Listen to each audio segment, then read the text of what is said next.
toi qui nous fais encore l'honneur et la grâce de parler de ta part. Merci pour la révélation de ta parole, l'intelligence divine pour comprendre ta parole.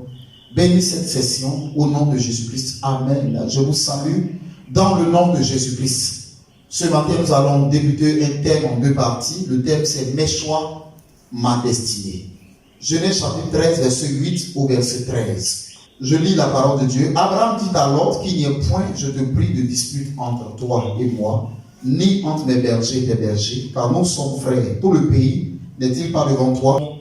Sépare-toi donc de moi. Si tu vas à gauche, j'irai à droite. Si tu vas à droite, j'irai à gauche. Lot leva les yeux et vit que toute la plaine du Jourdain était entièrement arrosée. Avant que l'Éternel ait détruit Sodome et Gomorrhe, c'était jusqu'à Tsoar, comme un jardin de l'Éternel, comme le pays d'Égypte. Lot choisit toute la plaine du Jourdain et il s'avança vers l'Orient. C'est ainsi qu'ils se séparaient l'un de l'autre. Après ces choses, Abraham habita dans le pays de Canaan et Lot habita dans les villes de la plaine et dressa ses tentes jusqu'à Sodome. Les gens de Sodome étaient méchants et de grands pécheurs contre l'Éternel. Amen. Dieu a accordé à tous ceux qui sont sur la terre le même temps. Nous avons tous, le riche, le pauvre, le fort ou le faible, nous avons tous 24 heures. 7 jours dans la semaine ou 24 heures dans la journée. Le temps seulement ne nous appartient pas. La Bible déclare dans le livre d'Ecclésiaste chapitre 8, le verset 6 au verset 8, que l'homme n'est pas maître de son souffle pour le retenir. Il n'a aucun pouvoir sur le jour de la mort. Et donc, il faut éviter de perdre le temps.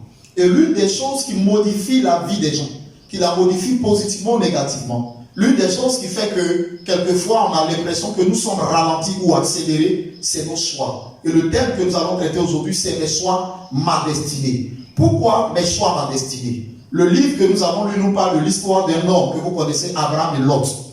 La Bible déclare que les deux se sont séparés. Ce n'est pas le côté de la séparation qui nous intéresse. Ce qui nous intéresse ici, c'est les choix de chacun.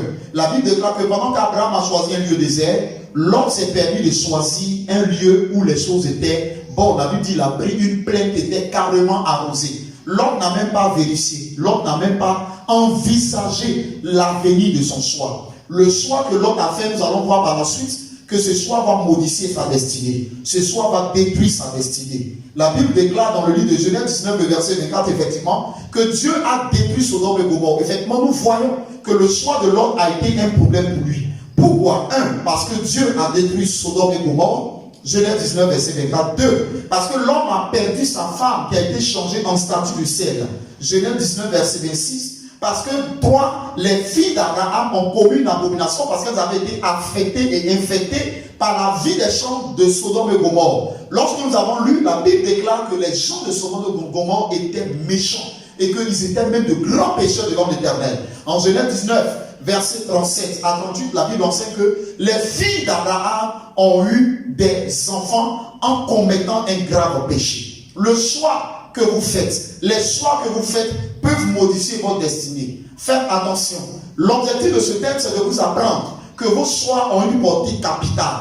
Faites attention. Nous allons voir pourquoi est-ce qu'il est bon de faire attention à ces choix. Vos choix, votre destinée. Parce que, 1, vos choix peuvent construire ou détruire votre destinée. Aujourd'hui, il y a des personnes qui ont fait des choix qu'ils ont regrettés. Ils ont fait des choix il y a 10 ans. 10 ans après, ces choix ont détruit leur destinée. Faites attention parce que, 1, vos choix peuvent détruire ou construire votre destinée. Deuxièmement, les choix définissent la direction et l'orientation que vous prenez dans la vie. Si vous voulez prendre une bonne direction, il faut faire de bons choix. Si vous prenez une mauvaise direction, tout dépend du choix que vous avez fait. Troisièmement, pourquoi est-il important de faire attention à ces choix? Parce que vos choix définissent l'impact et l'influence que vous aurez dans la vie.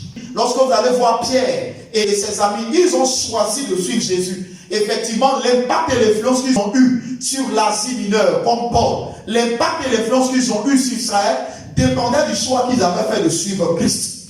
En quatrième lieu, vos choix définissent la qualité et le type d'avenir que vous allez avoir. Vos choix que vous faites aujourd'hui définissent la qualité de votre avenir et le type d'éclat que votre avenir va avoir. Demandez à Judas. Il vous dira qu'il a abrégé son avenir parce qu'il a choisi de trahir Jésus. Demandez à l'autre. Il vous dira que si des années auparavant, il avait été intelligent, en demandant la grâce de Dieu pour savoir choisir, il n'aurait pas choisi Sodome et Gomorrhe. Vos choix définissent la qualité de l'avenir et le type d'éclat que vous allez avoir dans l'avenir. En dernier point, faites attention à vos choix. Ils peuvent influencer votre destinée parce que chacun de nos choix a une portée spirituelle. Il y a des choix que vous faites aujourd'hui. Et demain, vous vous rendrez compte que cela affecte votre vie spirituelle. Cela affecte. Chaque choix que nous faisons a une portée spirituelle. Écoutez-moi, aujourd'hui, je vais m'arrêter là. Nous allons passer le reste du temps en prière. Il faut que vous sachiez que chaque choix que vous faites a une portée spirituelle. Chaque choix que vous faites définit l'avenir auquel vous êtes appelés. Il faut faire attention à vos choix. Des gens ont mal choisi et se sont retrouvés dans un certain embarras. Certains ont bien choisi et se sont rendus compte aujourd'hui que les choses se sont bien passées. Écoutez cette dernière portion. Ce que vous avez acquis aujourd'hui dépend du choix que vous avez fait hier. Et ce que vous allez acquérir demain dépend des choix que vous allez faire aujourd'hui. Faites attention à vos choix. Répétez simplement après moi. Éternel, je te rends grâce pour ta bonté. Fais-moi l'honneur de pouvoir choisir au nom de Jésus-Christ. Donne-moi l'intelligence spirituelle. Donne-moi la sagesse divine pour pouvoir faire de bons choix. Je t'en prie. Rattrape mes pas si j'ai fait de mauvais choix. Merci de m'orienter. Merci de m'accorder la direction divine. Merci de m'aider à faire de bons choix parce que mes choix définissent ma destinée au nom de Jésus-Christ. Amen. Que Dieu vous bénisse. Nous vous invitons à notre culte demain 8h et 10h15 et à samedi prochain pour la suite. Shalom.